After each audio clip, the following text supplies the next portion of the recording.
সারা বাংলাদেশের মানুষ আপনাকে দেখছে, আপনার কথা শুনছে। আপনি বলুন, সংসার আপনার কেন ভালো লাগে না?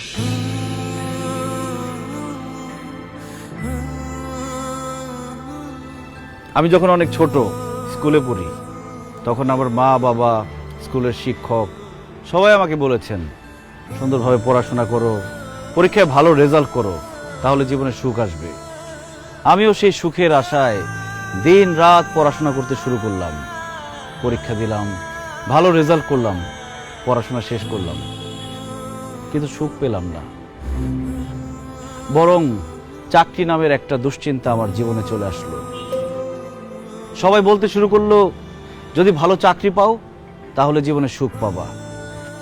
তাই চাকরির জন্য বিভিন্ন জায়গায় পাগলের মতো ঘুরতে থাকলাম, ইন্টারভিউ দিতে থাকলাম। অবশেষে আমার চাকরিটা হলো ঠিকই, কিন্তু আমার জীবনে সুখ আসলো না। অফিসে কাজের প্রেসার, বসের প্রেসার, প্রমোশনের প্রেসার, আমার জীবন থেকে সুখ আরো বেশি হারিয়ে গেল। এরপরে ভাবলাম, জীবনে যদি একটা বউ আসে তাহলে হয়তো জীবনে সুখ আসবে। বউ আমার পাশে বসে থাকবে, মিষ্টি মিষ্টি কথা বলবে, রান্না করে খাওয়াবে, আদর করে রাতে ঘুম পাড়িয়ে দিবে। তারপর একটা বিয়ে করলাম, কিন্তু তারপর আমার জীবনের সুখ আসেনি। অফিসের প্রেসারের সাথে আমার জীবনে আরেকটা প্রেসার যোগ হইল, সেটার নাম হচ্ছে বউয়ের প্রেসার।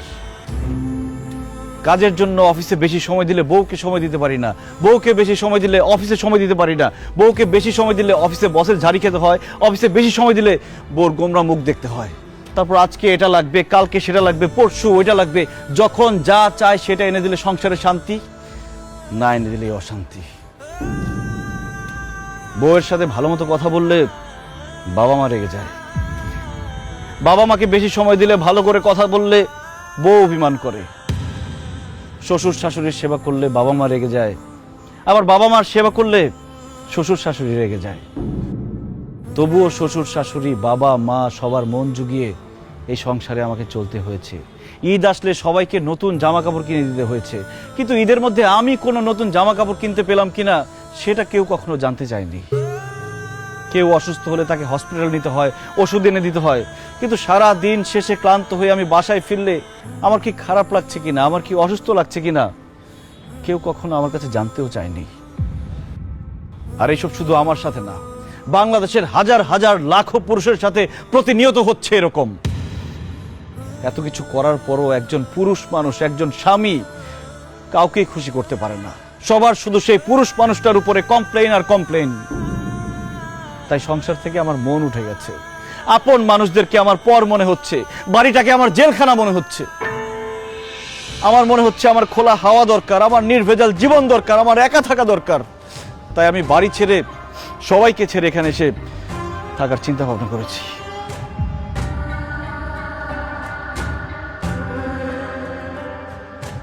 মিজান ভাই, এই ঘটনাগুলো আমার সঙ্গেও প্রতিনিয়ত ঘটে। আমারও মনে হয় আমি সব কিছু ছেড়ে ছেড়ে চলে যাই। আপনি তো একদম আমার মনের কথা বলেছেন। মিজান ভাই, আমিও সারাটা জীবন অনেক কষ্ট করছি, কিন্তু কাউরে কখনো সুখী করতে পারি নাই। মাঝে মাঝে মনটা চায় যে সংসার জীবনটা ছাইরা চলে যায়, কিন্তু বাবা মা, বউ বাচ্চা এগো মায়া ছাড়তে পারি না।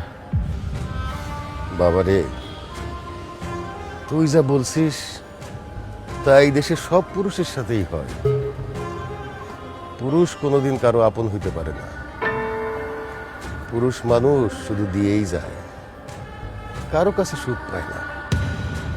তারপরেও পুরুষ সংসার ছেড়ে যেতে পারে না।